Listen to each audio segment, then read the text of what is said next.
Doctor, why are we doing a podcast about a parody episode of Doctor Who? I'll explain later.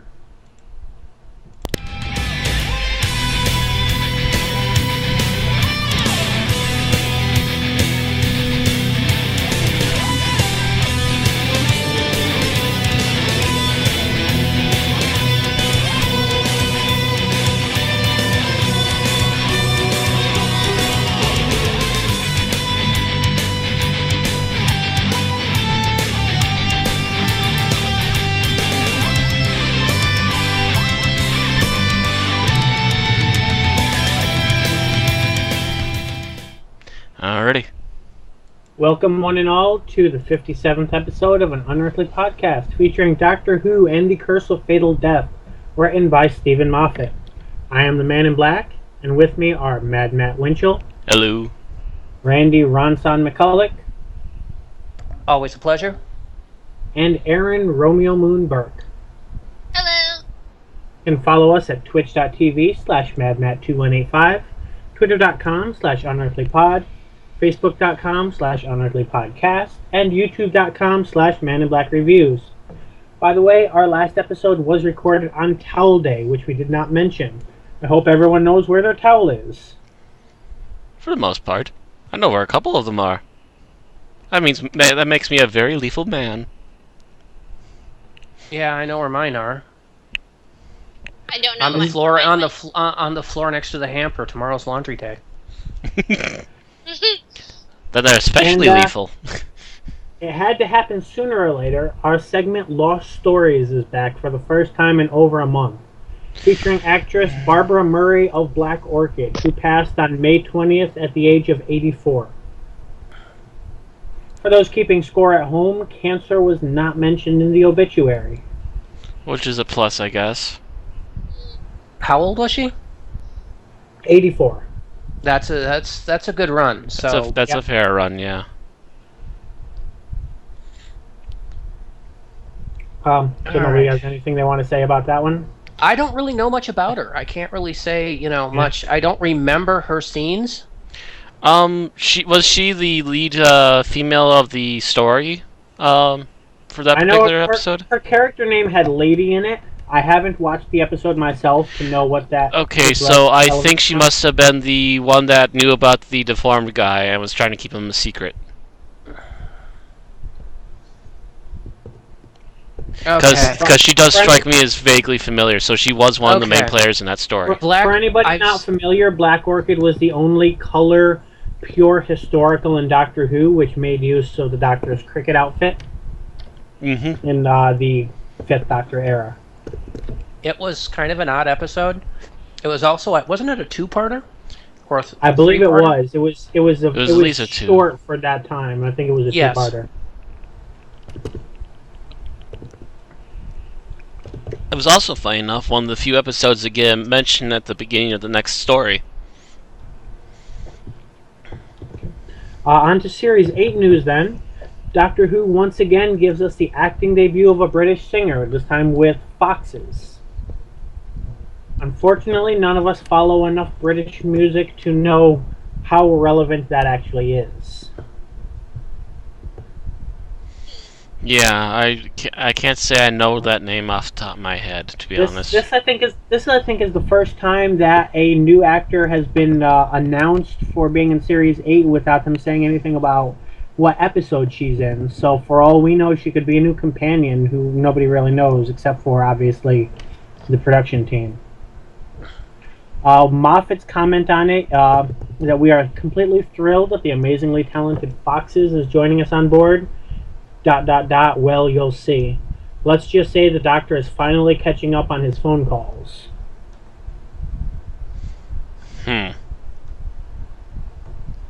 Catching up on his phone calls.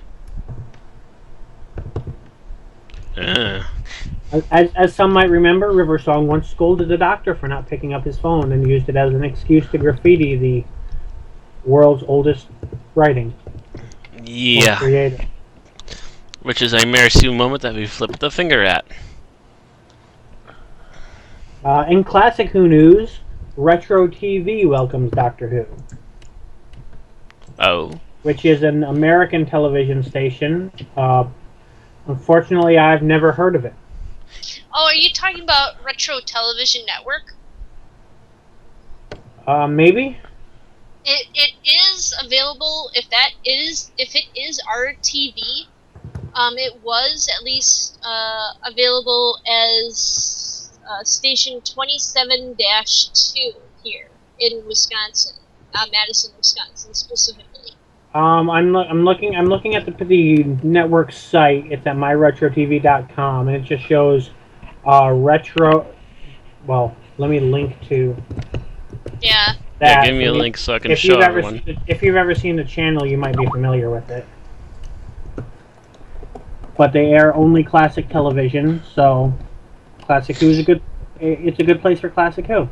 Yeah. Mhm. Yeah, it's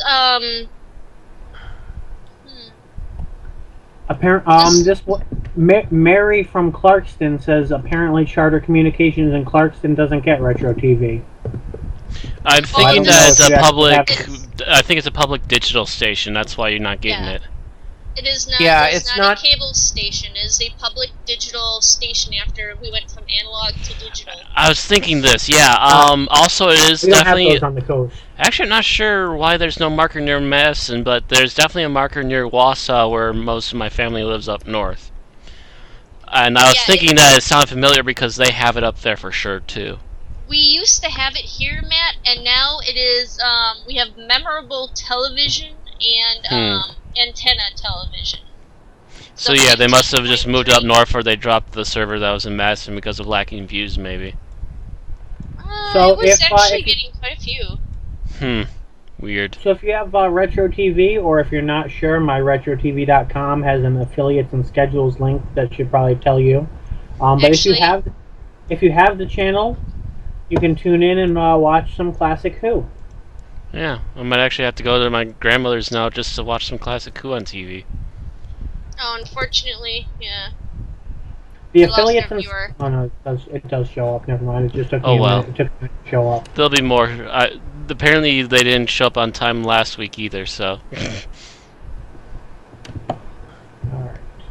Yeah, that really made me angry. Retro TV actually showed a lot of 80s shows, like the A-Team, Knight Rider, they had Incredible Hulk, they had those all in one block, and they also had the rights to show Filmation's cartoons in the morning. Oh, okay. So they had She-Ra, He-Man, Brawn, and Filmation's Ghostbusters, Brave Star, those were on Saturday mornings for a while, again. Oh, okay.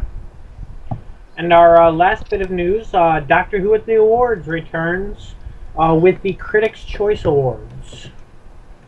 An Adventure in Space and Time was nominated for Best Movie, and David Bradley was nominated for Best Actor in a Movie or Miniseries for his role in An Adventure in Space and Time. It doesn't look like anybody else in Doctor Who. Oh no, actually, and Jessica Raine was nominated for her role as Best Supporting Actress in a Movie or Miniseries, also for her role in An Adventure in Space and Time. Sweet. Let's see what they're going up against. An Adventure in Space and Time is going up against Burton and Taylor by BBC America, Killing Kennedy on the National Geographic Channel, The Normal Heart by HBO, Sherlock. Okay, so this is apparently an American awards thing, looking at the channels here, because none of them say BBC One. Sherlock, His Last Vow on PBS. I'm not sure why it doesn't say BBC America, because Sherlock should have been aired there.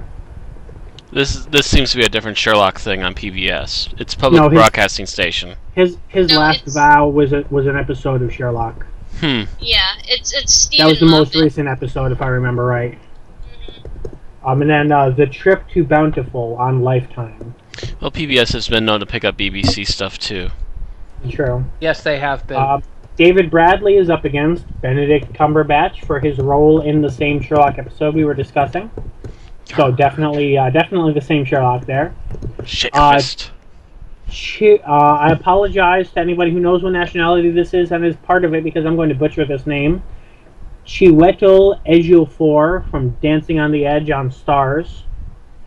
Martin Freeman from Fargo. Mark Ruffalo, I believe also known as Bruce Banner from The Normal Heart on HBO. Billy Bob Thornton from Fargo on FX. So Fargo has 2 nominations there. For the Best Supporting Actress, Jessica Raine is up against Amanda Abington from Sherlock: His Last Vow. So for those keeping score, that's 3 nominations for An Adventure in Space and Time and 3 for Sherlock. Kathy Bates from American Horror Story, from season 3 episode, so I don't know anything about it. Ellen Burstyn, Flowers in the Attic. Julia Roberts from The Normal Heart. And Allison Tolman from Fargo. They did a remake of Flowers in the Attic?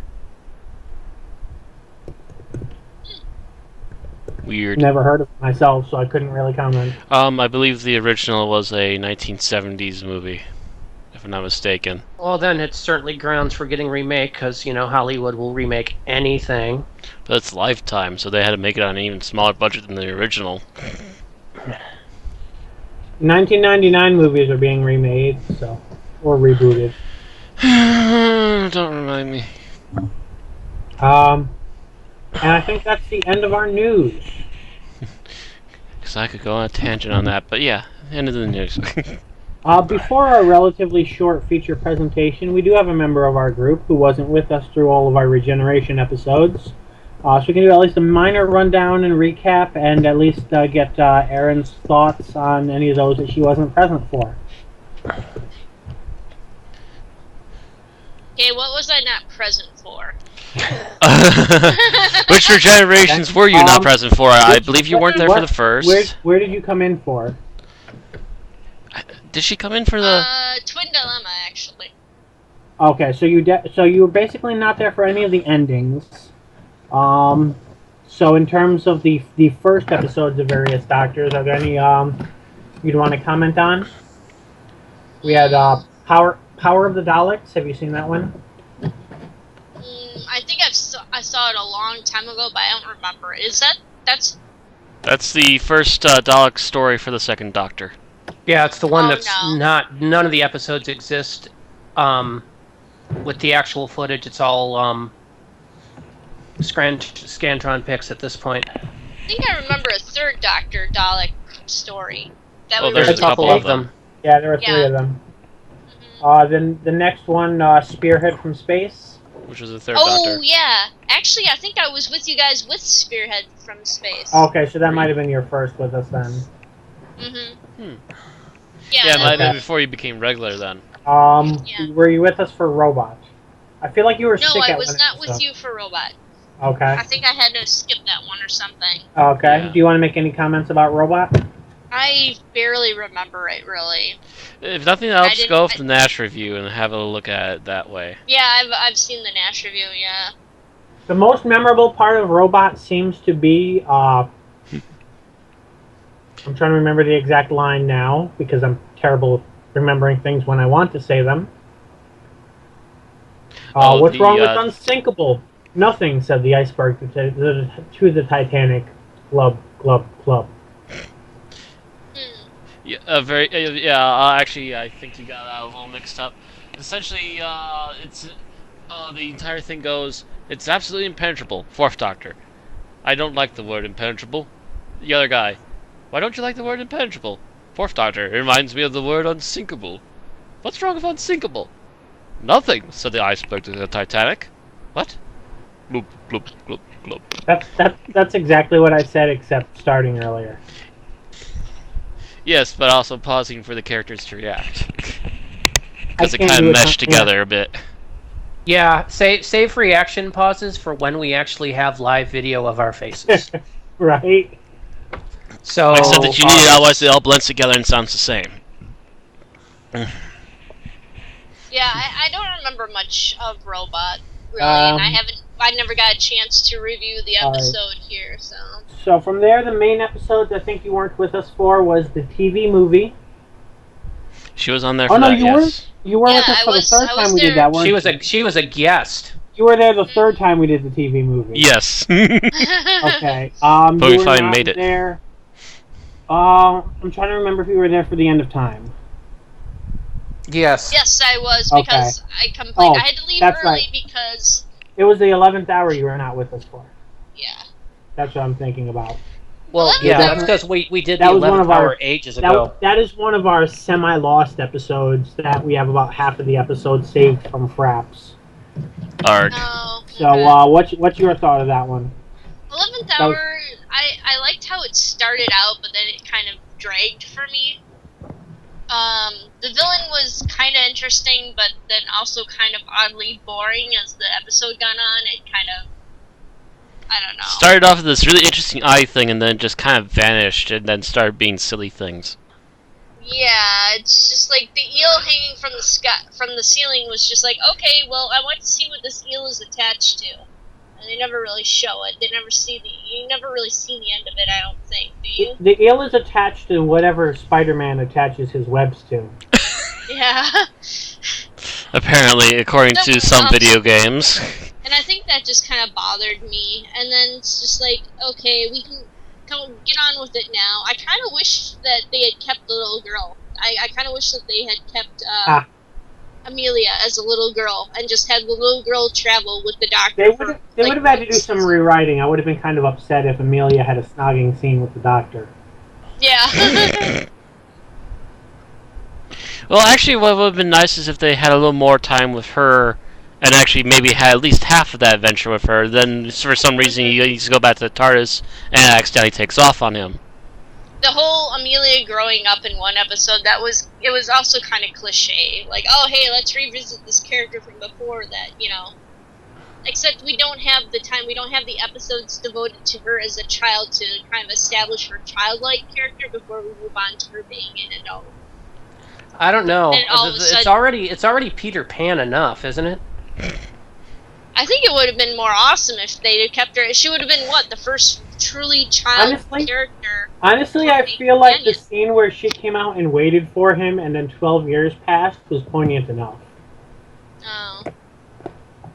Yeah, I was just like, I could have stood to see her actually go on an adventure with him as a little girl.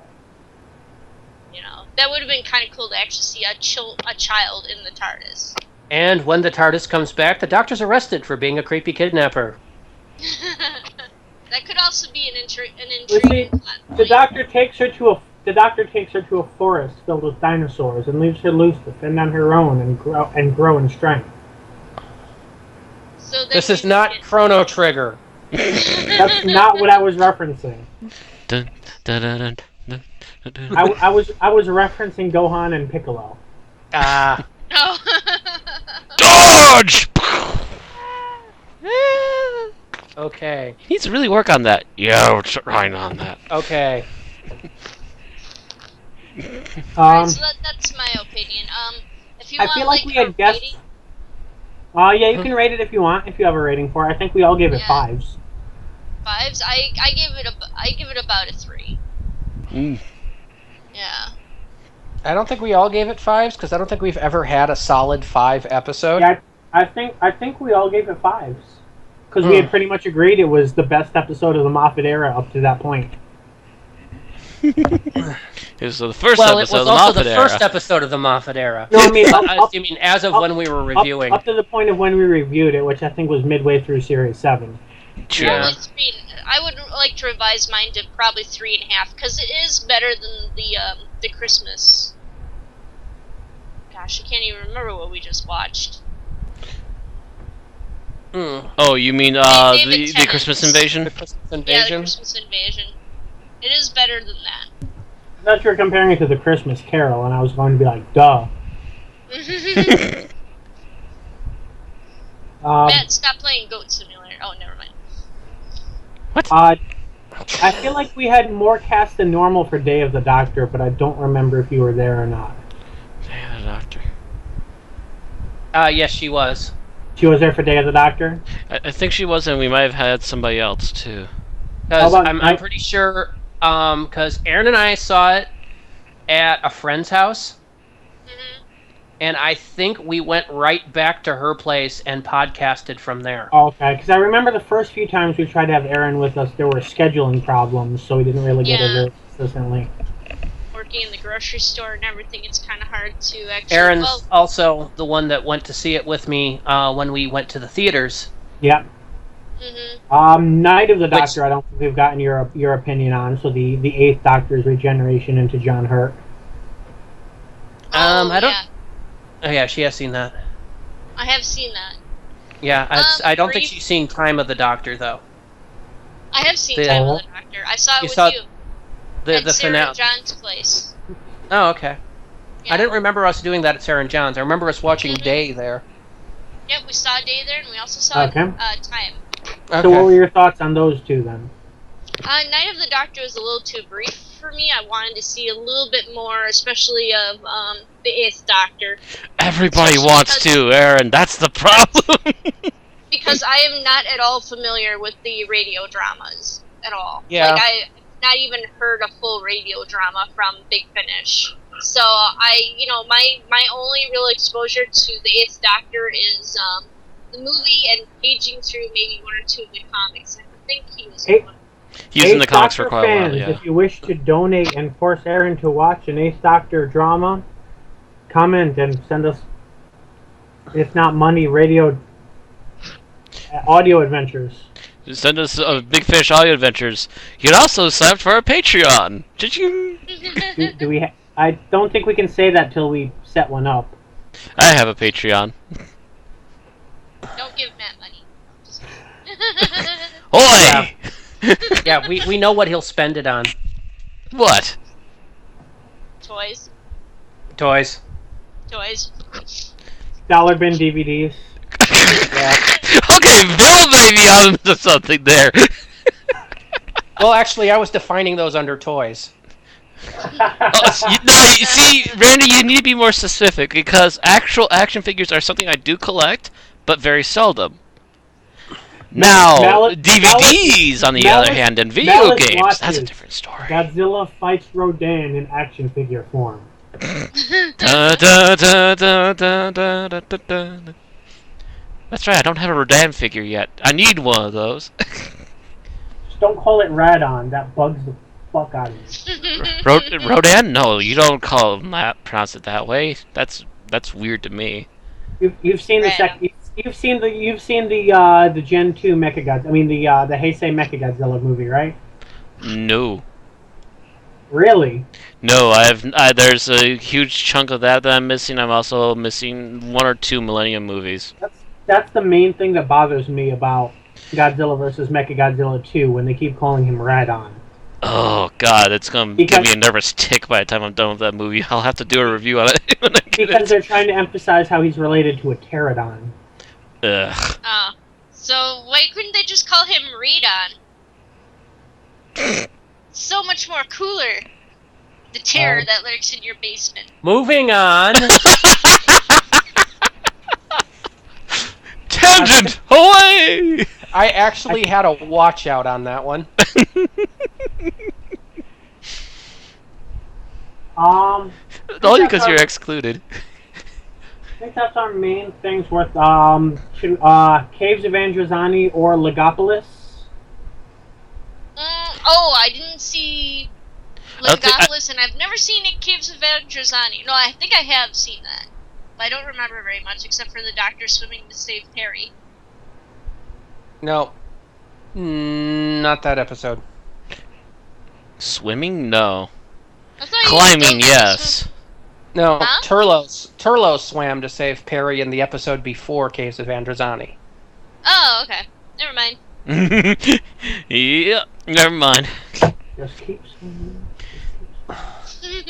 Okay, so I guess that brings us on to Doctor Who and the Curse of Fatal Death.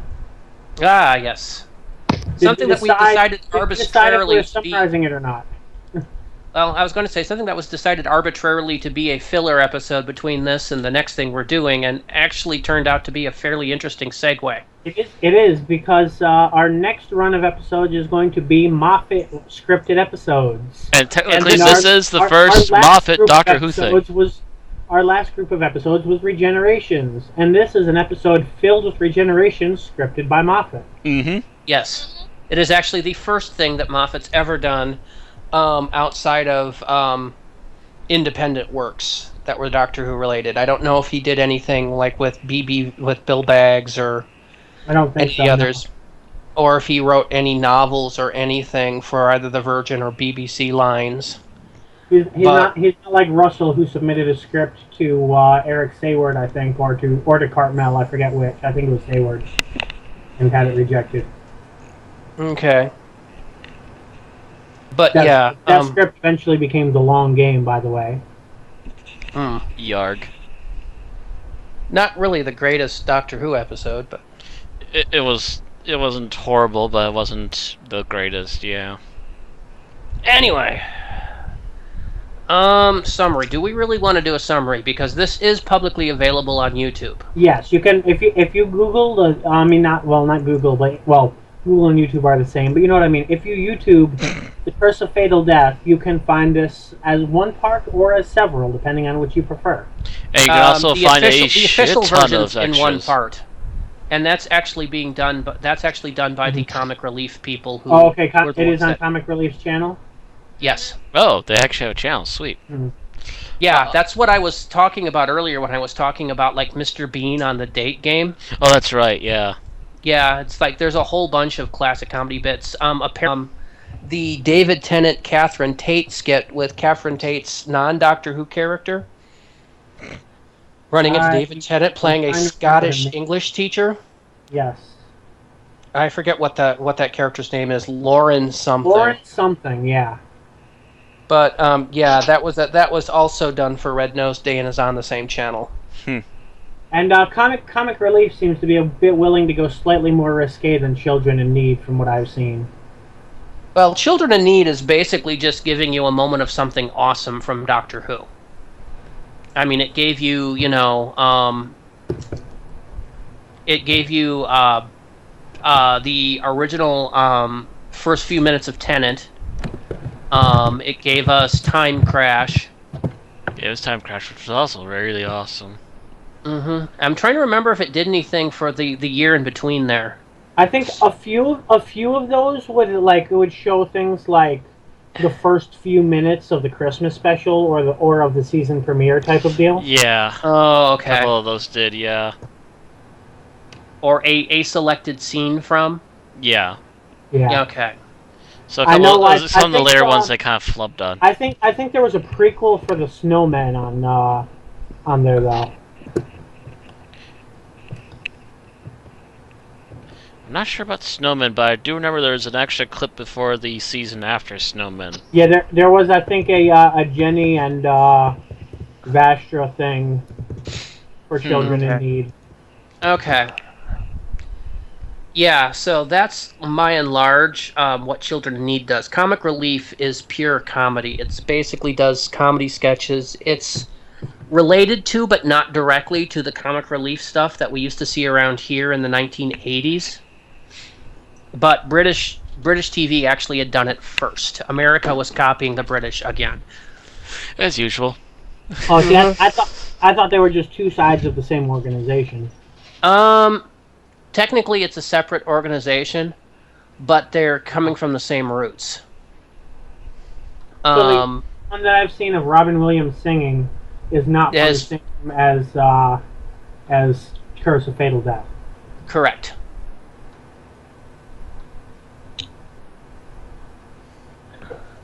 Anywho, so we're not going to summarize then? Do we need to? Unless someone really feels the I could do it really quickly. Okay, if Matt can do it really quickly, Matt can do it really quickly. You have 2 minutes. Go. The Master is plotting to kill the Doctor. The Doctor decides to meet with the Master, tell him that he's getting married. Comedy ensues. The end. That was pretty quick. I would have also added the Daleks get involved. Well, comedy ensues! You do keep saying that they're a joke ever since Davros showed up. Comedy ensues, the Doctor dies a lot. And there's a lot of people with really noisy bikes around here tonight, all of a sudden. Jeez. Anyway. It's probably the same guy driving around and around and around and around. And Stephen Moffat shied away from giving us a lesbian doctor.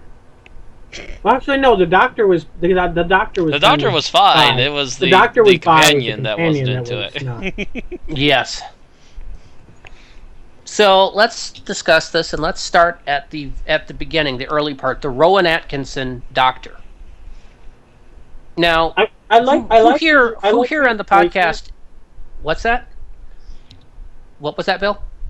I like his placement there just because, even though this is probably just the way he talks, it felt at some parts like for a line here or a line there, like he was channeling Sylvester McCoy. So just a little bit, yeah. Like it was a natural progression. Mm-hmm. Kind of. Who here is familiar with Rowan Atkinson outside of this particular sketch? I've seen him in Mr. Bean, and I've seen him in Blackadder, and that's all you really need to know. That's pretty much what you...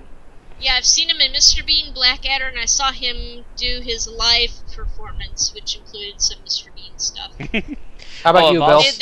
The Rowan Atkinson I'm not familiar with this. I don't think I'm familiar with any of these actors outside of this. Really? I'm also familiar with the woman who played Saffy from and also Joanna Lumley, who were in Absolutely Fabulous. Joanna Lumley played Patsy, and let me see here, Julia Sawala who plays Emma, and she played Saffron in Absolutely Fabulous. Okay.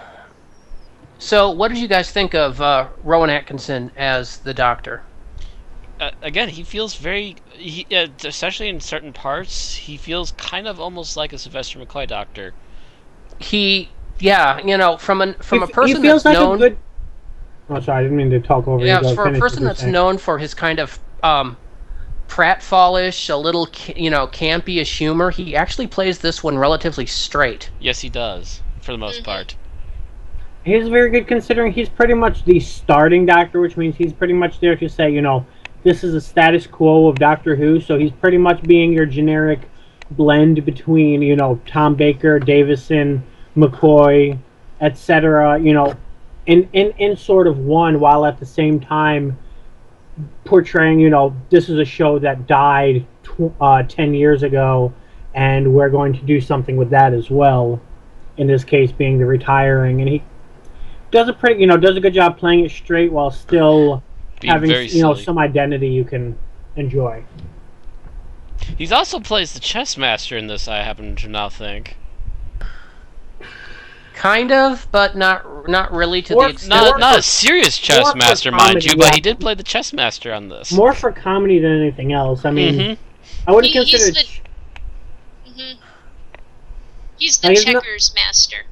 There you go. Yeah, and by the way, the person that Aaron was referring to as Saffron is Julia Sawalta. Yeah. Who is playing Emma, the companion. Mm-hmm. And so, what did you guys think of her? In this particular bit, not in general. I feel like she could have been more over the top. Yeah, she was kind of bland, in my opinion. Yeah, she felt a little held back. I think she also didn't have that many lines anyways, too. She had this one role in which she was, going to be what the Doctor left adventuring to do, but it never really expanded on anything. She was there to ask the Doctor questions and be told he'll explain later. Which some producers feel is the role of the companion, but every companion that I can think of has done something different with that role, or at least been more memorable than just that fact. Mm-hmm. Yeah. And Jonathan Pryce played the Master. What did you all think of Jonathan Pryce? Master. He was playing Anthony Ainley, but more self-conscious. He was playing Anthony Ainley to 11. Yeah. He was playing Anthony Ainley if he knew how camp he was and was trying to deny it. Let's see. He was the Board Vulture. By the way, Jonathan Pryce has done quite a bit of stuff. Yeah, he was in Pirates of the Caribbean. Oh. Yep. He was also in Tomorrow Never Dies. Let's see what else. Let's see, he's done a lot of stage work, by the way, and a lot of serious stage work. He was Fagin in the 1994 revival of Oliver, So he had just come off of that when he decided to come do this. He was in Brazil. Oh. King Lear. I love Brazil. Evita. Yeah, it's very weird. It's very weird to see these very serious, very big roles, and then Doctor Who and the Curse of Fatal Death. He played Aaron. One at a time. Yeah. Aaron, go ahead. Oh, okay. He played a troll in Central Park. Oh. Okay. I was just gonna say, Aaron mentioned King Lear. A British actor doing Shakespeare, even if they're a completely comedic actor, is not unheard of. By the way, his role in Pirates of the Caribbean was Governor Weatherby Swan. Yeah. He was Swan's father. And that role continued in Dead Man's Chest. He also was the U.S. President in G.I. Joe, The Rise of Cobra, and in Retaliation. Oh my gosh, he played in Stigmata. I remember seeing Stigmata. Yeah, he's done a lot of stuff. He apparently does voices for Command and Conquer, too. Oh. So, there you go. He's a very talented, very versatile person, and basically chose to play the world's campiest master in this. Yes. And he threw it at 11 and went full horn on it. Was he the campiest master? Yes. Bill, when you are the master and you laugh maniacally while lightning is shooting inside of your TARDIS, you're officially the most campy master there has ever existed. Not to mention the fact that every time you laugh, you get an echo track. Oh, that too. I feel like John Sim had that. No, he did not get the echo track laughter. And whenever lightning flashed for him, it was a dramatic moment, not the... I don't know if that was... And it's a different kind of camp, too. Yeah, it's a totally different kind of camp. This is the really, I'm going silly with it camp. Yes. I mean, if he was any campier, he would be a Batman villain. From Adam West and we're talking Adam West, yes. Yeah. Holy control, Batman! It's the Master! Yeah! Yes, Doctor! And... oh, wait, you're Batman. Sorry, I had to switch to the next script. Okay, then. I think he's mugging for the stage, Robin. Him doing his version of Roger what I would think to be like the Roger Delgado, that's what that image seemed to design to invoke. I think Delgado was the one master he got to actually see to base it off of. Yeah. Well, I mean, there was a lot of Ainley in the beginning during the end part when he's rejuvenated. He's pretty much Ainley, seems to be I'm sorry, looking like Roger Delgado at least. But I know that if you look at the script, it was written with Ainley in mind. Yeah. I mean, it was... Whoever was writing it was envisioning Anthony Ainley's master. Because the whole death trap for the Doctor is pure Ainley. The first half is 120% Ainley. The second half, I feel like it was written and acted with nods toward Delgado while still being a parody. And Ainley was actually still around at this point. I'm surprised they didn't get Ainley to do it. They didn't use any Doctor Who actors, though. I don't think. I think it was. Yeah. I think they went all for new names for the sketch. Mm-hmm. Pretty much for the most part, as far as I'm aware, they didn't go for any Doctor names. Just like how. Well, yeah. I mean, just like how, say, SNL, for example, would not call on the actual person who played a character to do a sketch about them. They would just use a different actor. Yeah. It just would have been kind of nice to see Ainley one last time.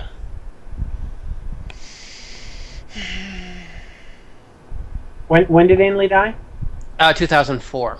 Of cancer. So he couldn't have even been like one of those that showed up only in the Sarah Jane Adventures or anything.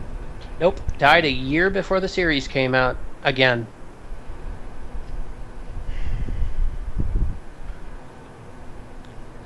All right. So, and what did you think of the actual, the storyline that was given us for this bit? The planet Tercerus. It was functional for a parody. If this were an actual episode, I might have some gripes, but considering it's intended to be a comedy, I think it worked pretty well. Yeah, and of course, obviously, the footage of the TARDIS in flight was stolen from the '96 movie. Yes, it was. The sets were fairly nicely remade, though. Yeah. The TARDIS central column was actually the original central column used, I believe, during the Third Doctor era. It was. I mean, it's not the same. It was a remake of it. Yeah. My only gripe was the fact that it was moving too fast and rotating too fast. Because of it. Well, it wasn't just making noise; it was wobbling all over the damn place. Yeah. I don't know if that was deliberate on their part, but you're watching the central column shake. The central column of the TARDIS consoles of the Master TARDIS. Yeah. Both TARDISes. It was basically filmed in the same room, just with different lighting. Well, I'm not sure if we actually got to see the Doctor's one moving, but I don't remember seeing the Doctor's TARDIS. Yes, you saw it briefly. You could see it when the Master's looking at it on the screen. Oh yeah, you're right. You see it through the Master's screen. Yeah, it's the same set. Like I said, different lighting, and I think the central column had different cellophane on it. Yes. Because the Doctor's, I think, was using the red cellophane with the standard lighting, which is the standard TARDIS console, and the Master's was all green. See, the Doctor should have been in his, it should have been in his Victorian room full of clocks with the fireplace and. You know how much that set cost? And you know that set was struck after the movie failed to materialize as a series. I'm sure one of these actors has a living room like that. Oh right. Keep wishing, Bill. You can't. You're saying none of those actors could afford, to have a chair and a fireplace and lighting and like that freaking console room? No. Like that, yeah, Bill, you do realize that room is probably twice the size of a normal living room. Yeah, well, and none of these actors are rich enough to afford their own castle either. And remember, this was before J.K. Rowling bought hers. Everyone in the United Kingdom has their own castle. No. You racist bastard, Bill. And those of you that are off-put by Bill's comments towards everybody in England can contact him at maninblack at...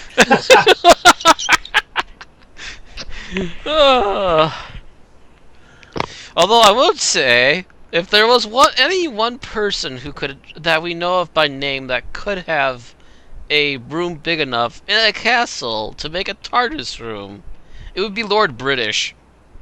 I don't know. See, when you said that, my name was... I was just imagining all of a sudden just Christopher Lee skulking around a Gothic castle on his day off. Oh, he probably owns at least one. He's well paid enough. He could probably have bought one just from his royalties off the Magneto rolls. Or no, that was Ian McKellen. Off the Count Dooku rolls. Sorry. This is the execution room that I used to film my music videos. Parliament. Hand me my prop crown. I really think we need to get him as the Master for a Christmas special before he dies.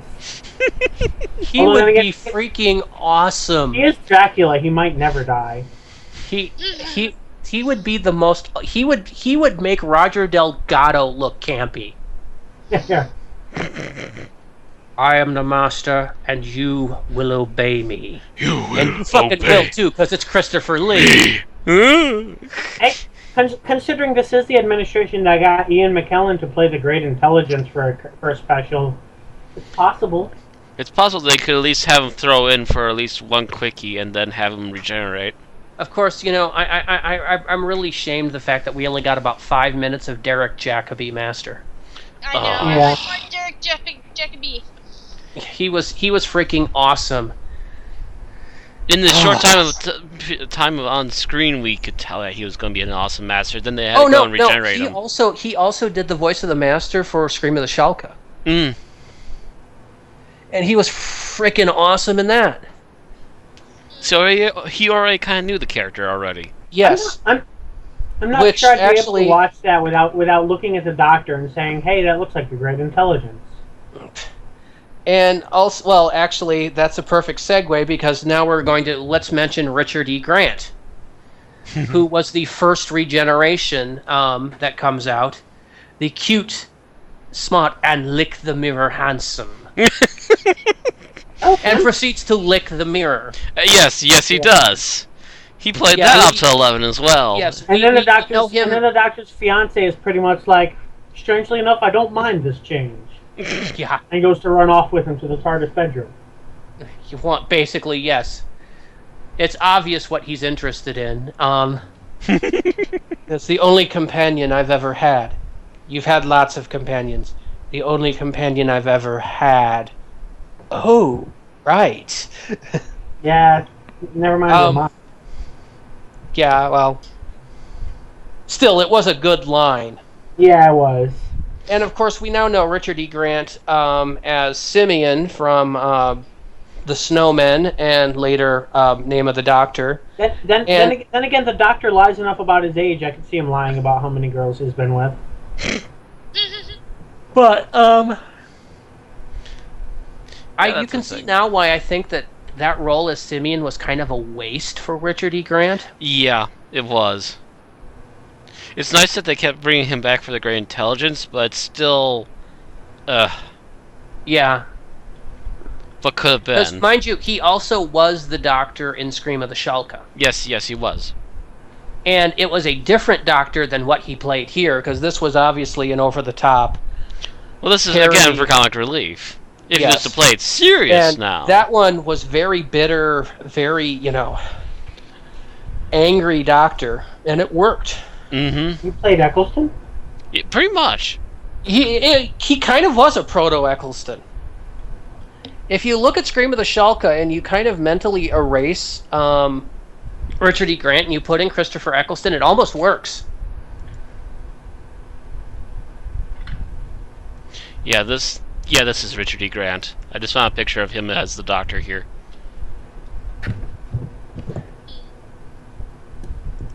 You can find visit page. No, I can see it coming up. Yes. The cute, the lick the mirror handsome Doctor. And the thing is, he looks great in there. I mean, I would have loved to have seen like 15 minutes of each of these guys. Yeah.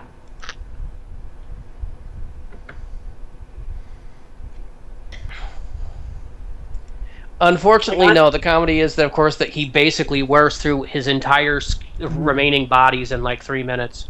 But like, if the entire first part had been cut and like they just doubled the length of the second half, I would not mind. Like, not that the first part was bad, but it worked as a fast pace, and this could have worked a little bit better with a little more time on it. Yeah. Although it works almost as well. I would have loved to have seen a little more of each of these. Yes. Or if they cut the part inside the TARDIS.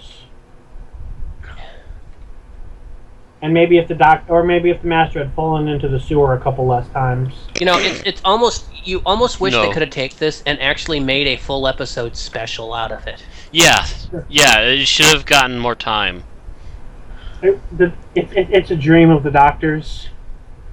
A nightmare in which he goes through all of his regenerations in an hour. Something like that, yes.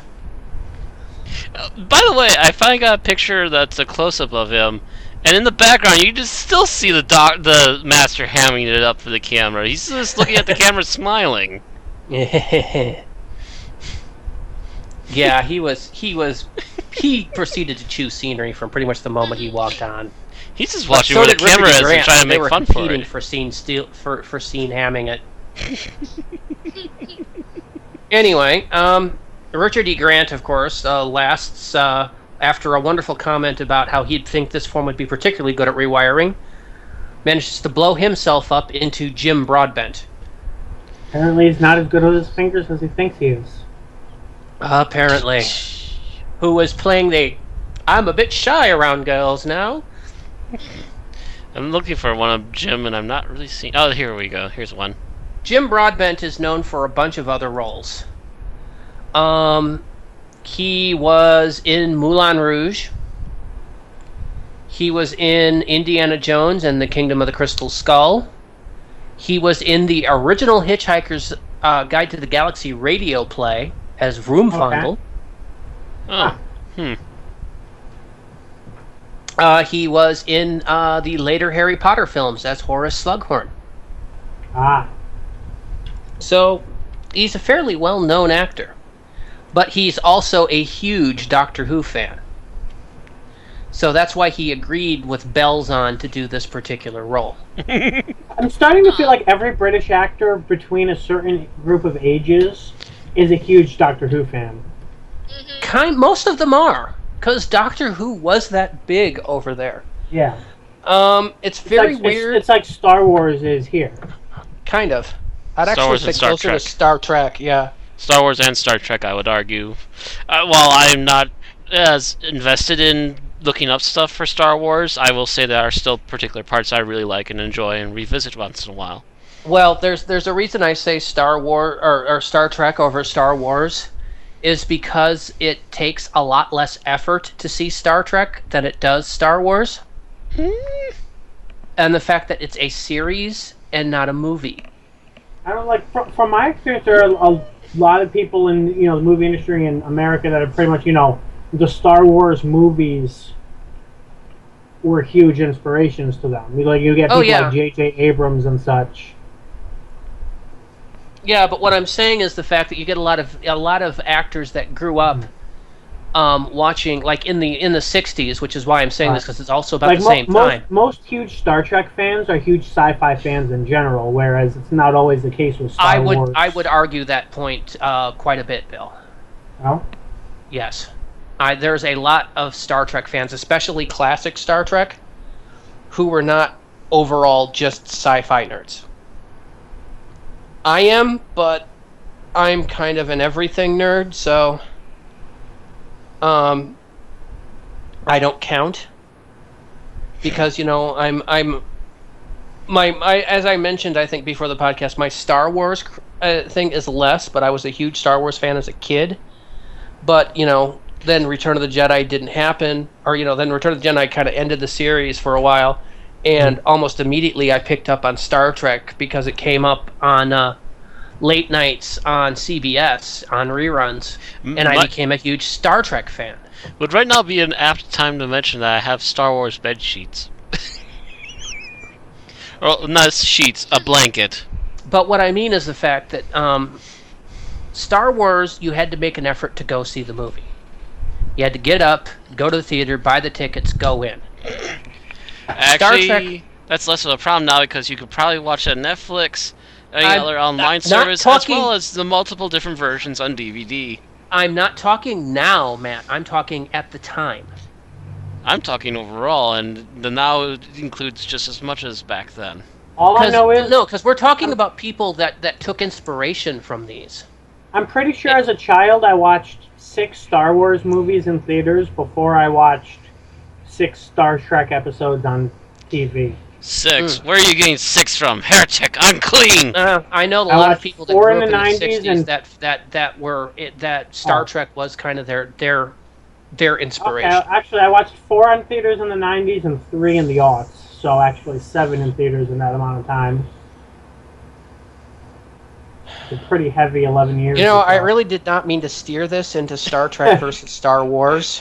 Well, you had it going, open your mouth. All I meant was the fact that Star Trek was a little more casual viewing than Star Wars. Oh God, I just thought of something. We have never gotten Alec Guinness and Patrick Stewart on screen together. I wish we had. Nah, they were slightly different eras. True. Alec Guinness was coming out was when did retiring. Guinness die? Or retire or whatever? I think both. We are so tangenting right now. Yes, we are. That's okay though. We got about an hour. We haven't gotten to boobs yet, so we should have brought Eli. Bumps? You mean bumps? He died in Boobs and 2000, bumps. but he had retired for at least 10 years prior to that. So he could have been in Next Gen if it was filmed in Britain. Which it wasn't. Right. But it could have been. Or an episode could have been. Because I think he retired pretty much... no, he did a few movies after Return of the Jedi. But his last... Actually, for quite a bit. His last movie was in 1996. But following Jedi... you start seeing the amount of films he's in slow down. So, he did 2 movies in 1983. He did a movie in 84, a movie in 85, and then it skips ahead to 2 movies in 88, a 91, a 93, a 94, and a 96. So he really slowed down after Star Wars. He could have been in the 90s. Possibly, but I don't know. Why does God need a lightsaber? Yeah. Bill, Star Trek movie in the 90s, really? Yeah, he would have been up against There were lots the of Star Trek. All of it. Well, no. First Contact was 92, I think. No, it wasn't. Oh. No? You sure about that? Nope. Yeah. Yes, I'm very sure about that. The TV show was still going on, Bill. With the Andromeda Science Fiction Club here in Madison, and I didn't know them until I knew Doc, and I didn't know Doc until 1996. So therefore, I'm suspecting it came out 96 right. It was 96. or 97. It was 96. You're right. I was close. It was an even number in the 90s. I'm not usually that linear. Yeah. I thought Hellraiser came out in the 90s for years. Really? Yep. Wow, Bill. So, therefore, the only thing he could have been in was Generations. And I don't see Alec Guinness taking Malcolm McDowell's role from that. Could have seen him as one of Guinan's species. Yeah, except the only other real one of Guinan species that has a major role in that movie is Malcolm McDowell's character. Yeah. Dr. Soren. But it's not that hard to write in a character. Or if you want to write in a character to help punch Sauron in the face. It didn't happen, Bill. Dream on. He could have saved Captain Kirk by taking the deadly blow himself and becoming there more was no powerful deadly than you could blow. possibly It was imagine. Kirk died the most anticlimactic Bridge. death ever under a bridge. Yeah, so he could have taken the bridge.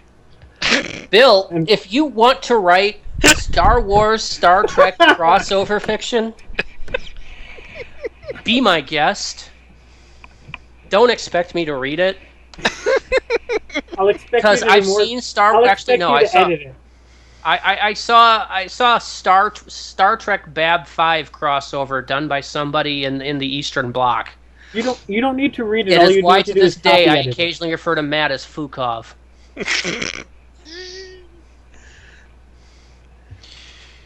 And that name has haunted me ever since. Yeah, I'm not kidding, by the way, Doctor. Bill. Do a YouTube search or something for Star Wreck Deep into Perkening. It is basically a Star Trek Bab 5 crossover, I think, with some Star Wars as well. I can't remember. And there's a guy in there that looks remarkably like Matt, by the name of Fukov. So the He's called Doctor. Fukov because he's Russian. Or Because maybe you we know won't silly get to Russian that. name. Star Wreck into Perkening. It has its own website. So who's the next Doctor? Then after that, we go from Jim Broadbent to Hugh Grant, who I'm surprised you hadn't heard of, Bill, because Hugh Grant was a very big name in movies. I was going to make a joke about who's Hugh Grant, but there's actually someone here who does not know who Hugh Grant is. Yeah. I'm trying to remember if the first time I heard of him was this or if it was something else. I'm Googling him now. I remember hearing about him, isn't he, in Four Weddings and a Funeral? He's in a lot of stuff. He did a lot of romance movies. It's been so long. Like, I know he's in Bridget Jones's Diary. See, I remember Hugh Grant the most from Mock the Week. And I remember him from all this stuff and a couple of other movies that my mother watched that I was with. I think that's the first one I heard of was Four Weddings and a Funeral, because everybody was in that movie, including Rowan Atkinson. I'm scrolling down his IMDb page, and so far there's exactly one thing I'm familiar with, and that's what we're talking about.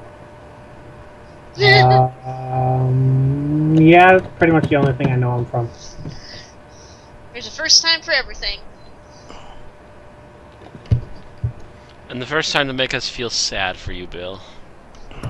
Yeah. Hey, if he was in an 80s Z-grade horror movie, I probably would have heard of him. It's very odd because in my review I made, not online but to friends, regarding X-Men First Class. My big problem with that movie was buying the actor that was doing Charles Xavier because he was coming off to me as being too Hugh Grant.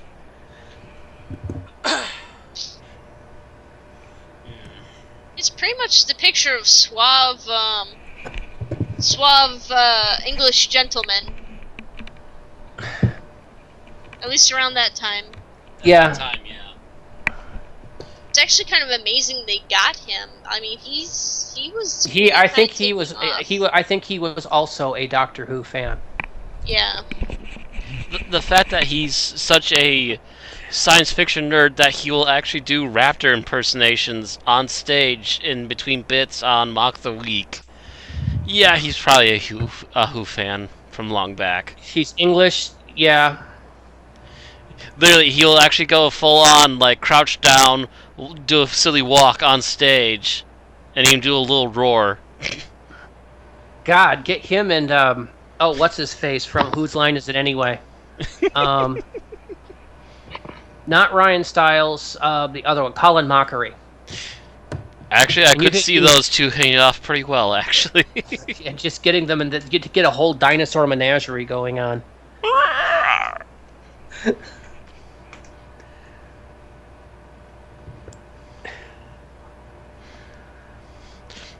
It's time for Hugh Grant to walk like a raptor. Everyone, watch! But yeah, he plays also a laid-back, also, sexy, handsome doctor, but not as so vain as the Richard E. Grant version. Yeah. The less vain version of the Richard E. Grant. I wouldn't mind seeing him. He was vaguely more Peter Davidson-ish in his laid-backedness. Yeah. But he was still a pretty awesome doctor. I would have mind seeing him. And then of course we get Joanna Lumley. Oh, what's wrong with Joanna Lumley? Who immediately starts chewing the scenery the second she wakes up. That's what she does best. She's Patsy. Patsy. Oh. I have etheric beam locators. Oh, look at my screwdriver. Oh, it's got 3 settings. And then the moment of shipping fic ever is the fact that the Doctor and the Master start hitting it off. Why do they call you the Master anyways? I'll explain later. Yeah.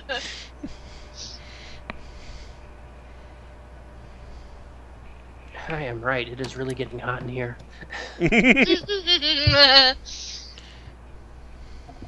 For those who don't know, Randy is talking from within the bathroom.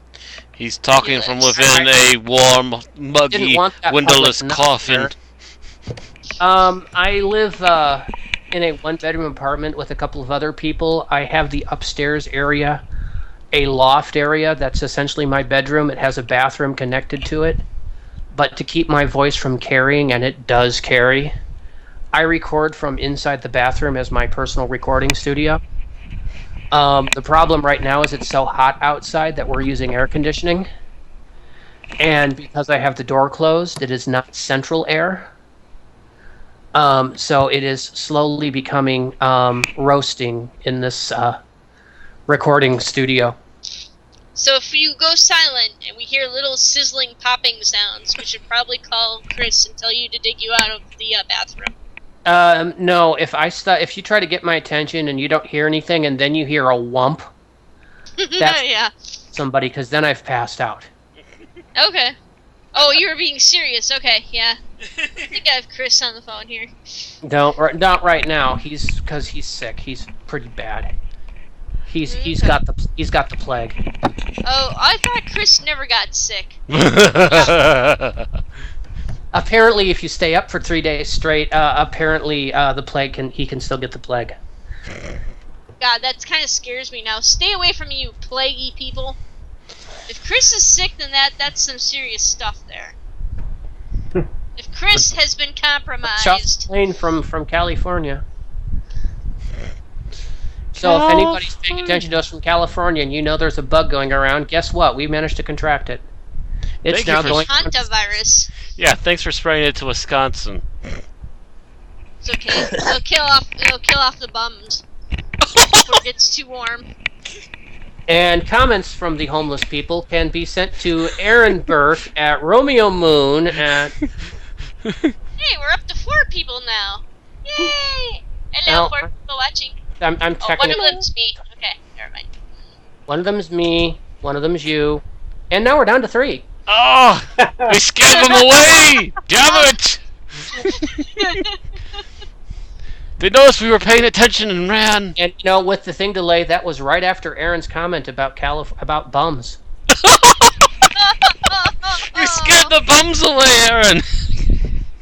Now we have no one to watch. I'll have angry tweets aimed at me. Anyway, so yeah, Joanna Lumley, I mean, yeah, this was obvious a comedic thing, which is, kind of, in a way, kind of depressing because this is the first time we've seen a female doctor. And I think the last? And the last. Thus far. Oh, unless you count the Dr. Donna. They keep considering it as a possibility, and then it gets shot down in favor for a more traditional role. Well, here's also the thing: do you really want Moffat to make a female doctor right now? I figure he did. It was called River's Song. Yeah, maybe if he did, then it would actually still focus on the doctor. Yeah, that would be kind of my thought. So actually, you know what? Yeah, Moffat make a female doctor. Would he have like a teen boy as his companion? Wah, wah, wah. Or she in that case? Sorry, I'm too used to thinking of the doctor as a he. But. And that's, I think, part of the reason that we have never actually had a seriously considered female doctor, is because the fact that it's a everybody's mental image of the doctor is a male. I mean, I can picture a female doctor, but I still kind of say the word he. Mm-hmm. In relation with the doctor, which, yeah, I imagine there would be more political trans plot lines than they would actually want to have, just by nature of such a character. They've hinted at the possibility and teased at it. The Corsair. Yeah, the Corsair, being a reference from the Neil Gaiman, the Doctor's wife, apparently changed genders every time the Corsair regenerated. Well, there's that, and there's also, I believe they made mention of a possibility of becoming a woman in The Night of the Doctor. I think so, yes. Male or female. Mm-hmm. Warrior or something, and yeah, he chose warrior. And became John Hurt. John Hurt is the ultimate warrior! Now I've added wrestling in. You're welcome.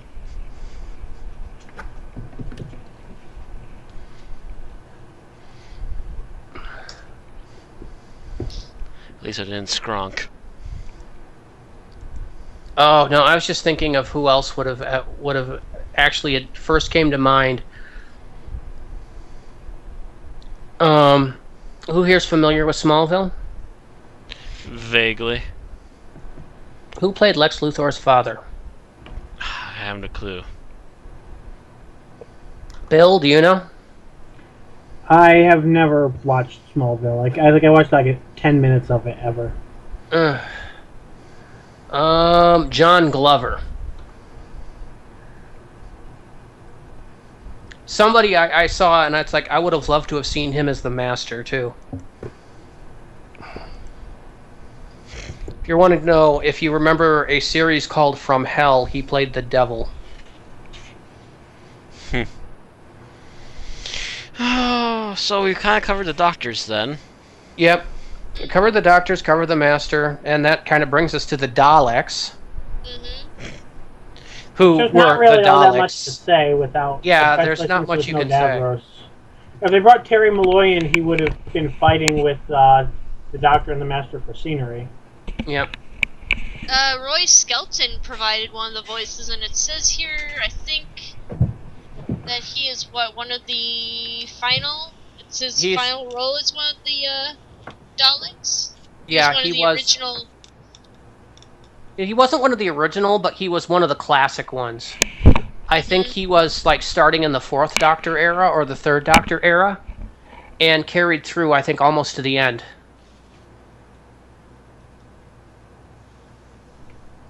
So he was a pretty big name when it came to Daleks. Yeah, he's according to Wikipedia, he was the longest-serving Dalek vocal artist. Yep. Yeah, he's the one that most people think of when they think of Dalek voices. Except for, the new guy. Oh, yeah. The new guy.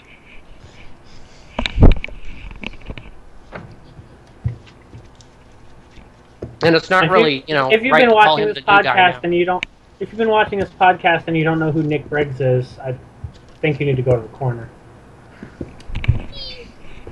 If you do not know Nicholas Briggs, you shall be exterminated. And he's got to be coming up on Roy Skelton's record here pretty damn soon. One of these days, yeah. He's been, depending on the month, again, 9-10 years. Actually, no, has he been doing Daleks? He's probably been doing Daleks for longer than that, if you... if you include the Big Finish works, yeah. Yeah. Ooh. Yeah. Did Bill Baggs have any Dalek annoyeds? No. No, he stayed away from the Daleks because he didn't want to piss off the estate of Terry Nation, who has some good lawyers. Oh, right. I forgot. That would not be the BBC's wrath. That would be the Terry Nation estate's wrath. Good lawyers. And they would exterminate him. Mm-hmm. I'm kind of... well... Did we ever figure out, is there a good list of roles that people have played for Big Finish that can actually be found without ridiculous amount of time searching? No, not that I've seen. Yeah. Good luck. Kind of curious when Nick Briggs first did a Dalek on recording, but... It wasn't that far into Big Finish's mainline recording, so it was shortly after Big Finish started. So probably 2000 then? Something around there. So that would mean he was doing Daleks for going on 15 years. Yep. Yeah. Yep. And still proud of it to this day. He still comes to all of his interviews and stuff with his frickin' ringtone modulator. I have it set on Dalek. Don't make me. I remember him going onto the Weakest Link. I think the second broadcast year of Doctor Who, and he had the ringtone modulator that made Anne kind of raise her eyebrows at it. Still sad to this day that K9 was the first one eliminated. Oh, that is sad. Yeah. Is Ice Warrior a setting on the ring modulator? Probably is now. Probably is now, yeah.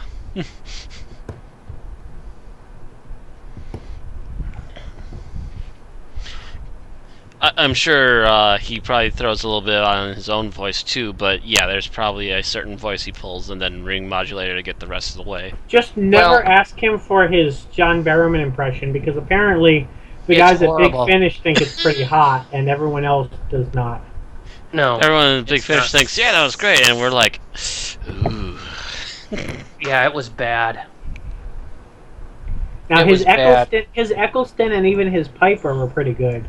Yeah, his Eccleston and Piper were good. His Barrowman, he just can't do a British or he just can't do an American accent.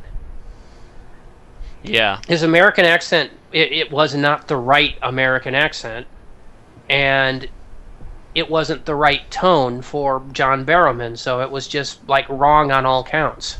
Right. Mm-hmm. He is a monster voice maker, not an accent doer. Yeah. Anywho, should we cover something else then? Well, what is there? I mean, we've covered the villains, we've covered the Daleks, we've covered that. Should we cover some of the jokes? We Yeah, haven't really explained any of the we cover the jokes. writing a bit, but this is this is one of the Moffat things that I really don't have that much to pick apart. Yeah, there isn't really that much. Well, the problem is there's not much of it. There's only 15 minutes. Yeah, that's part of it as well. And it's obvious that the fact that Moffat wasn't taking it seriously meant that he could really do his own stuff with it. This reminds me, I don't think anyone really, I don't think there are many people that really take this argument seriously, but some people essentially look at this as proof that Moffat thinks Doctor Who is a big joke and doesn't care about it. Now, even though most of us are not generally Moffat fans, I think we can kind of... Yeah, even though we're not the hugest Moffat fans, I can kind of say without any chagrin that this isn't what he thinks of Doctor Who all the time. No. Right. He was commissioned to this to write a parody of Doctor Who. Yes. For a comedy thing, after Doctor Who had been off the air for 10 years. And the fact that he actually made it feel like Doctor Who and yet be a parody of it is kind of a testament of his skill, at least back then. So we pretty much all agree on that. Mm-hmm. Yes. Although this is a ringing endorsement for what he would later be called on when Russell T Davies started hiring him to write sex comedy episodes. Yeah, and that was a mistake. Well, it was a mistake by the time he started to do too many of them, but Empty Child, Doctor Dances, and Girl in the Fireplace are generally not considered to be mistakes. Oh God, no. Empty Child, Doctor Dances is still one of the freakiest episodes of Doctor Who that's one of my favorite episodes ever, definitely. But actually, I don't know if anyone we'll be reviewing that next week, by the way. So, SF Debris actually has just gone through those two, just recently. Maybe he's on a similar schedule. My favorite anecdote about those, and I will probably repeat this again next week, is the fact that when I watch these episodes, I watched them at 3 a.m. after a gaming night, in my room, in the dark. I think I watched them sometime close to midnight, back when I was in probably one of the worst apartments I ever lived in. I was watching it out on the deck because it was colder out there than it was in my bedroom at the time, on a crappy laptop that I really didn't care for. And the further reason why I had it out there is because it overheated easily, and also the fact that I could hold it on my lap and lean back in the chair and let it vent better than it would on the desk. And yeah, I watched it in the dark alone. An entire season, in fact. I have an anecdote about the Curse of Fatal Death. Not about the other ones. I was at Gen Con. I think it was either 2000 or 2001. And I picked up the VHS copy of Curse of Fatal Death thinking that was an actual episode of Doctor Who that I had missed. I'm like, oh my gosh, they're relaunching the series, finally! So I scrambled, picked it up, also picked up a bootleg copy of the VHS for the movie, got them home, and we started watching it, and my mom was like, haven't you noticed anything yet? I'm like, no, it's a new episode of Doctor Who, it's awesome! And she's like, no, this is a parody. I'm like, no, this That's not true. It's a full episode. You kept watching like, crap, it's parody. It's a darn good parody, wasn't it? It was really good. And then, like, I stopped, I wasn't as disappointed when I actually saw that it was actually Rowan Atkinson and Stephanie and Joanna Lumley were all there, and Hugh Grant even. It was pretty cool. So, I also picked up some Blake 7, but... Let's not talk about Blake 7. Parody and depressing series. Yeah. Wait, was there a Blake 7 parody? No. Don't we wish? Oh, okay. I thought you were saying there was. No. Did you pay attention at all to what was just being said, Bill? The only parody of Blake Bugs 7 Bunny, would Daffy Duck cartoon. The only parody in Blake 7 is the jokes that they pulled on the viewers. the only parody from Blake 7 would be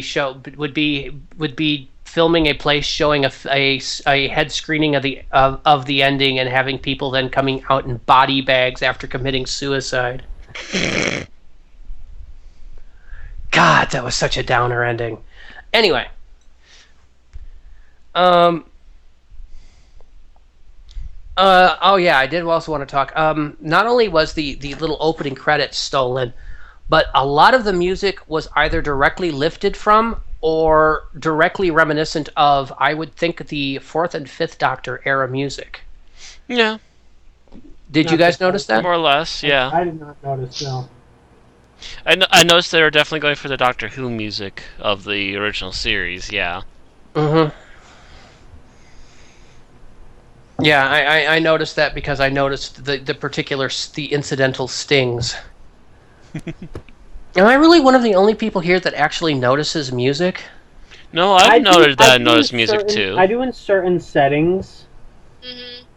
But not... I mean, generally if it's something that's very dialogue light, where, there's the big dramatic moments where the music defines the moment, I'll notice it.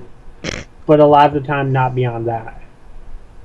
If there's a lot of dialogue, I usually won't notice the music much. Mm. Yeah, I just noticed that it was, because of that, it made me feel that the setting and the music didn't quite mesh. It meshed enough for me. Mm. It's still being classic Who no matter what. Do we really have anything else to say about the episode? 900 years! Not really. The Master walked through poo for 900 years of his life.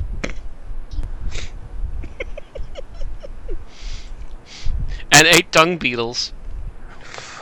And what you realize them... that at one point there was like 3 masters walking 10 minutes apart from each other through those sewers. Right? And yet each one of them was completely and utterly alone. Yeah. Which means that he never got any faster at going through it. Yep. Wait for me. Wait for me. Matter of fact, actually, yeah, he got slower. Because the last version of him was using a walker. I was going to say, didn't the beetle maggots keep him comfort him at night too? Yeah. Yeah. the poo slugs, yeah. Poo slugs. No, it was the dung beetles. Mm. They went on to become the antagonists of the Twin Dilemma.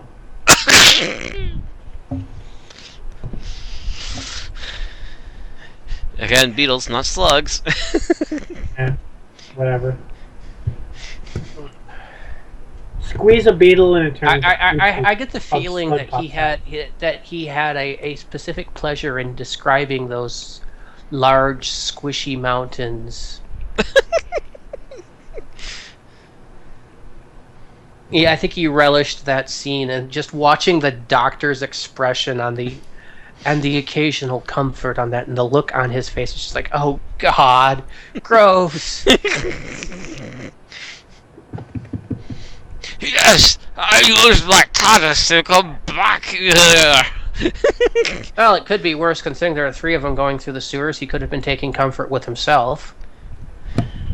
Which of itself is already icky. There you go. Time traveling master on master / fic. Go. Do you really want master on master / fic and poo? Erin's a little too quiet. I feel like she might already be typing. Oh God. Yes. 2 slugs. 2 slugs for all.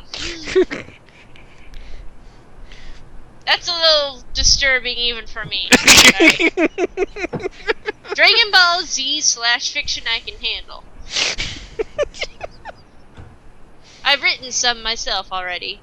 Like a few novels worth. Which reminds me, I need to get back to my Doctor Who Godzilla crossover. Just no / fiction featuring Godzilla and anything human-sized, please.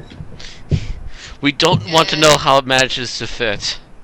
Isn't that Demon Beast Invasion? You see, this is just taking me back to the old Superman. I feel like what's bigger on the inside need to be involved there. Ew. The old Superman treatise that Larry Niven wrote entitled Man of Steel, Woman of Kleenex. Ah.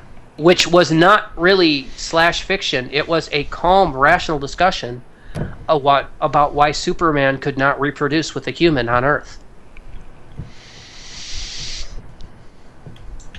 But to assume that Superman is unable to keep that much control of himself equals, then why could he even survive on this planet without... No, but then again, in that sort of circumstance, keeping control of yourself is not generally considered to be a beneficial thing toward reaching the end goal.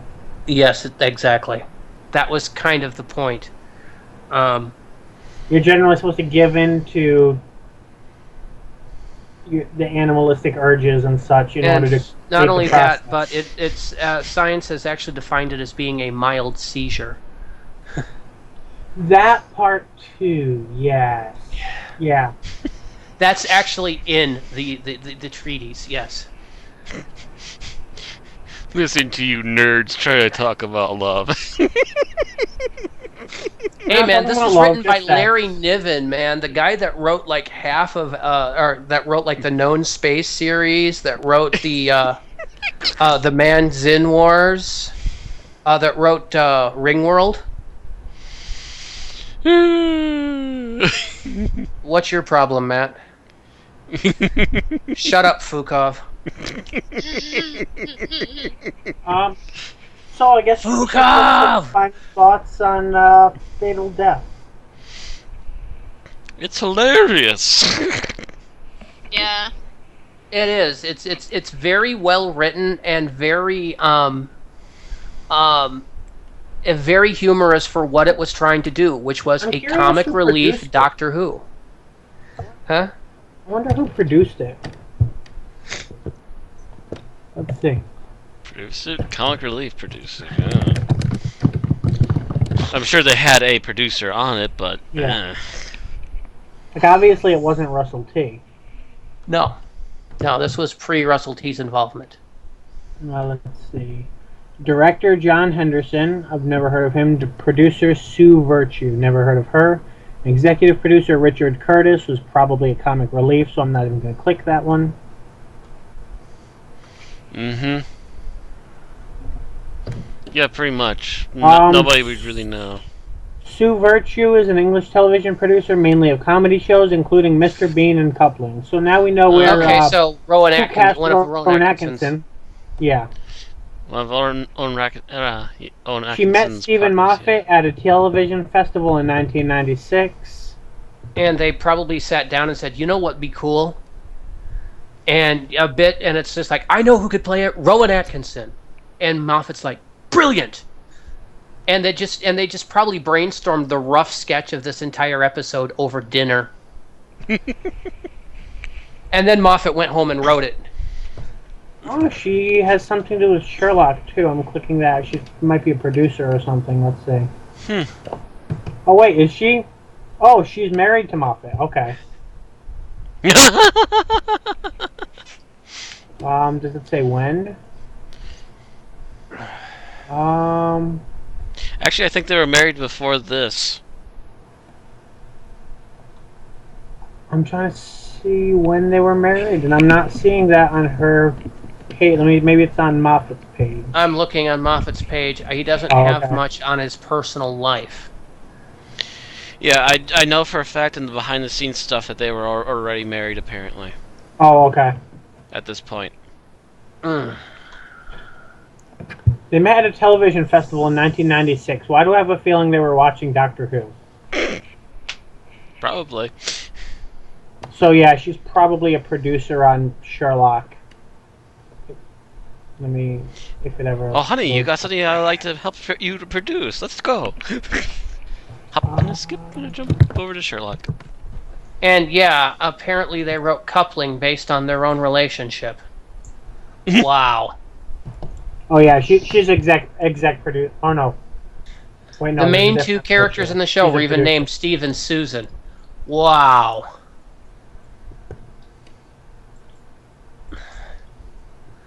Oh, and her mother is an exec producer of Sherlock. So it's a family business. Yep. Yeah, they left their places of work and basically formed Hartswood Films that was run by Sue's mother. And that's basically where they keep coming out of stuff like coupling and etc. I wonder if the story of River and Amy and everything was based on their personal history as well. That's an awkward child they have there. What?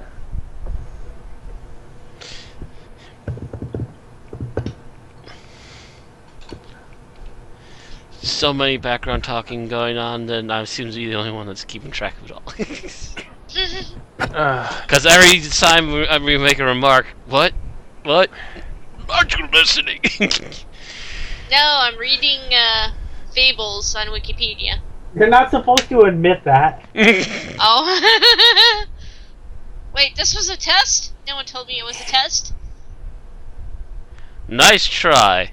I'm coming off of the plague. What's your excuse? I have a short attention span. So do I. Deal with it. I'm the only one with a long attention span? Come on, people! I've spent at least 45 minutes reading webcomics having no idea what was going on. Bill! On this podcast? Yes. Okay, that means it's time to end this podcast. Hey, I've okay, so ratings. I have not played one thing of Guild Wars 2 today. How nice of you to admit I to cannot it. say I haven't played AO today, but I can always say that I'm not playing it during the podcast. I am sitting here in the dark, dying of heat stroke. For you people to be strumping off and not paying attention to the podcast. Did you say stroking off? Strumping off. Strumping. Running about. Well, lollygagging. That said, this is essentially a filler episode between story arcs, so I do feel like a slight amount of spacing is okay. Starting next week, that will not be an option. Moffat will need to be torn apart more. Oh, please, give me a freaking Vice. Well, actually, next week I'll probably just be fanboying, because I really like the episodes, but yeah. Once we get into Series 5, I'm going to start pulling out the pickaxe. Anyway. Alright, so what were we talking about? Ratings. Ratings for Curse of Fatal Deaths. You lost track of the fact that we're doing ratings? Bill. I'd say a 4. It's good. It's not, oh my god, the best thing ever, but it's certainly very enjoyable, very memorable. I mean, it's a very short thing, but, you know, compared to other short things, I'd give it a 4 out of 5. It's better than the previous televised charity special that was about the same length that Doctor Who did with multiple doctors. That didn't exist. The what now? Yeah. Matt, your rating. I have to agree with Bill. Nowadays, this is about 4. I would assume at the time that came out, it was probably a 5, but it's been a while, and that's no longer exactly what Doctor Who is like anymore. But being a semi-fan of the classic Who, I can totally understand where they're coming from, and that still keeps it at least at 4. But I'm sure some newer fans will be completely lost by this thing. With that companion, even looking at classic Who, I couldn't give it more than a 4.5. Yeah. To be honest, she was kind of a one-note companion. Again, they weren't given much time either, so yeah. She had less note than Aaron? the Daleks. The Daleks at least had comedy. We will explain later. I'm gonna probably give this a 4 too. As well, I should say. 4. Okay, we got 42. It's Yeah. the answer to the answer to the great question of life, the universe, and everything. 42. Not quite. Oh god, now we're 4.2. gonna make the universe. Yes! And the universe shall be based on the curse of fatal death. Excellent. That'd be awesome. Okay. But no, decent comedy, decent production values. You know, for something that was thrown together so quickly, I thought it looked halfway decent. And I also recognized most of the actors going into this. I think Richard E. Grant was the only person who I was truly confused about. Like, I had seen Jim Broadbent. I knew who Hugh Grant was, of course, because I'm a girl growing up in the 90s, and everyone around me was squeeing over Hugh Grant at the time. Yeah, I remember that. The only one in here I knew of was Richard E. Grant, and that's only because of the snowman. Arg. Oh. He was also the Shulka doctor. Mm-hmm. Yeah, but I haven't seen that yet. Smack.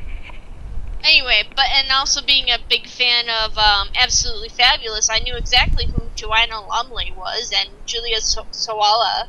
I was kind of hoping that Dawn French and Jennifer Saunders would show up too, but they have their own little sketch that they do. The Silurian Draconians. But yeah, that's my opinion.